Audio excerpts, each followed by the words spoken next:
week after it was scheduled to be played. Well, first of all, they got to get the game in. They want to get the game in. That's number one. Then the economics of it. Remember, this was supposed to be the Thursday night Thanksgiving game. Mm-hmm. Everybody's full, sitting on the couch. Bellies are fat. They're watching game. Right. They're going in and out of the sleep pattern before they get some more turkey. So they had to kind of push that off. And you start to think about it, they want to make money, but they also want to get the game in because they don't want to have to push to week 18 and take up that space between the bye and the Super Bowl. So I kind of understand what they're doing.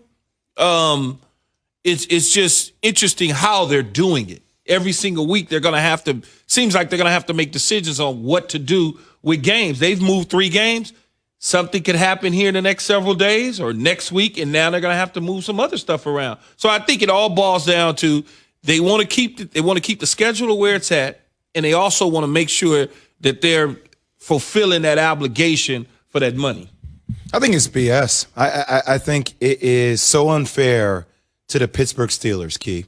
It really is. Somebody internally, a staffer, was disciplined by the organization for this supposed outbreak, right? Baltimore, yep. In Baltimore. So I sit there and I say, okay, well, the Broncos were forced to play their game without their QBs, without some of the players, obviously, that were in that team meeting that didn't wear a mask. So you reprimanded them, but you're giving the Baltimore Ravens a pass, even though somebody internally within the organization was the one that kind of committed this fault, that put them in this situation for an outbreak. Why do they get a pass? And they're now allowed to wait multiple days. And now you have tight end Mark Andrews. You have outside linebacker Matthew Judon. You have wide receiver Willie Snead, all placed on the reserve COVID-19 list Monday, which means they actually will be able to probably play by the time this game is on Wednesday. So if you're sitting there as the Steelers, you're like, well, we could have played this game without half this team pretty much, won the game, but now we have to wait. And players are getting healthy. Players are going to come back. It just seems like it's unfair for the Steelers that they have to suffer when other teams are forced to play earlier. I don't understand the reasoning behind it. A lot of things are fair, Jay, as you know, in life in general. Only Ingram and Dobbins are eligible. But when you look at it, Denver's position is 3 guys versus 20 guys. Correct. I mean, it's a huge difference. And Denver was isolated to one position group. Baltimore all over the roster. So it's a difference between, much like Z is saying, Denver is isolated to one position group, which was the quarterbacks, 3 or 4 of them or whatever it was. And now you got 18 to 20 guys in Baltimore. So you basically have taken essentially half the Baltimore Ravens team away from them. So they're trying to give them time to get back, get healthy or whatever, as many as they can to get back on the field. I understand that, but why does that have to be at the fault of the Steelers? Well, it's not at the fault of the Steelers. The Steelers just happen to be the team on schedule. Yeah, the team that's undefeated, the team that's trying to win a Super Bowl, and now they're going to be forced to play. I know it's they're going to be forced to change their schedule again when they were supposed to play on Thursday. Now, all of a sudden, they moved it to where it is now, a week later, basically, on a Wednesday. A Wednesday at 3:30 p.m. And then they got to come back around again, I think, and play on a Monday. Mm-hmm. So 3:30 p.m. game on a Wednesday. Yeah, I don't think we care about the time, though, right? I mean, as a player, I don't really care about the time, right? I mean, I don't. I mean, if you say, let's go at 8 o'clock in the morning, I'm sure Big Ben will be ready to go at 8 o'clock in the morning.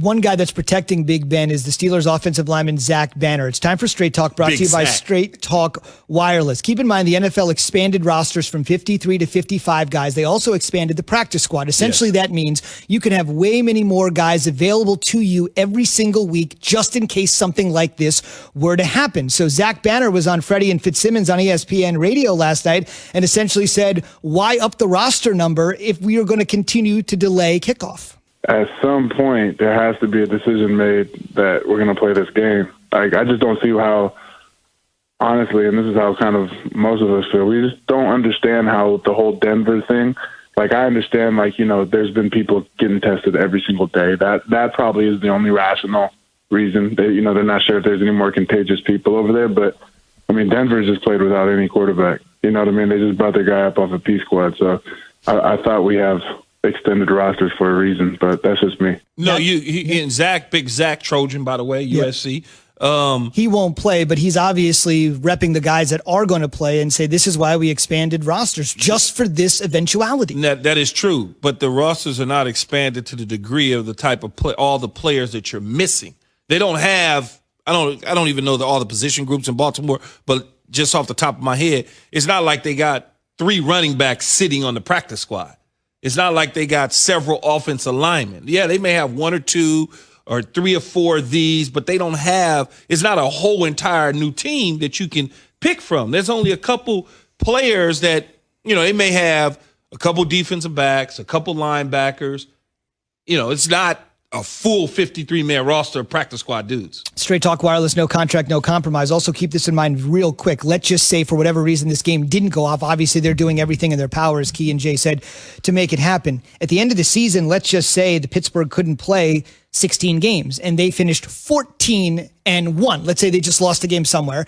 The Chiefs have lost a game, but let's say they play all 16 and they're 15-1. I think the Steelers would have a gripe over the number 1 seed, the only team that gets a bye. On the other end of the spectrum, nobody cares about this. Even if you're the 2 worst teams in the league, it's easy to say just cancel the game. But think about this. From a draft position standpoint, if you play 1 less game and you lose the game, at that point, losing a game is like winning because it helps your draft stock. So every team in the league could be caught up in all of this. Look at a team like Baltimore that's just stuck in the middle trying to make the playoffs if they don't have that extra game. I'm supposed to lay out here, so I'm just going to lay out.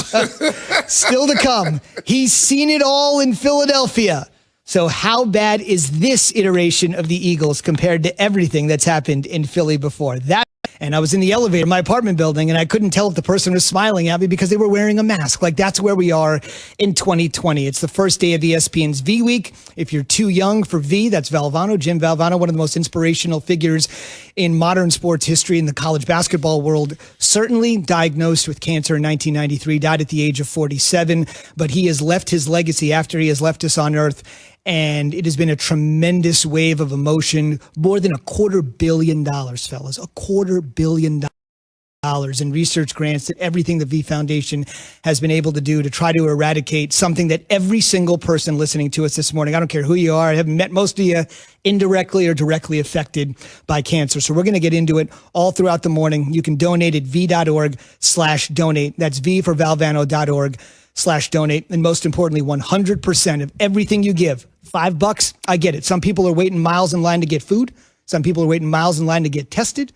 But if you have $5 or $20 or $500, whatever you can afford, every single cent goes right to cancer research, which is pretty rare. Lots of charities are doing incredible work, but there's always overhead and salary and marketing and rent and this and that. Every last drop and cent you give goes to cancer research. Couldn't be more proud to be associated with this and working here. So we're going to talk about it throughout the course of the morning and what you can do to donate and do your part, no matter how much or how little you give. It's a lot about your time. It's a lot about your money. It's a lot about everything. So we'll get into that throughout the course of the morning. It's an amazing opportunity for you to get involved. And people are always asking, what can I do? What can I do to help people right about now? You can do plenty by donating, v.org/donate. Fellas, last night, it was Mr. Unlimited against Mr. Limited. I'm just going to say it, okay?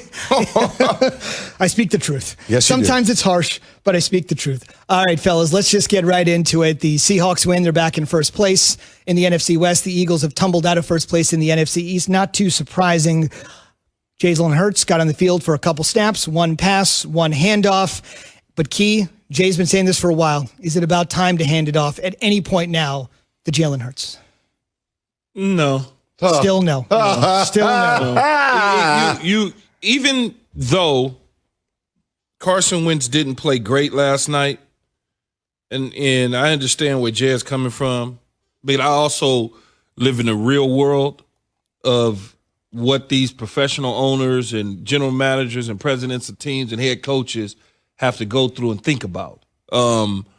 Sprinkling Jalen Hurts in last night, whatever, 2 plays, whatever it was that he had, that was always going to be the plan. Even though he was taking snaps reportedly with the first team, he's probably taking snaps with the first team all year long. But because Carson Wentz has played so bad, it became sensationalized to a whole nother level. And when you look at it, if you start Jalen Hurts to start, not necessarily starting, but if he was playing a significant amount of snaps last night and started to cook.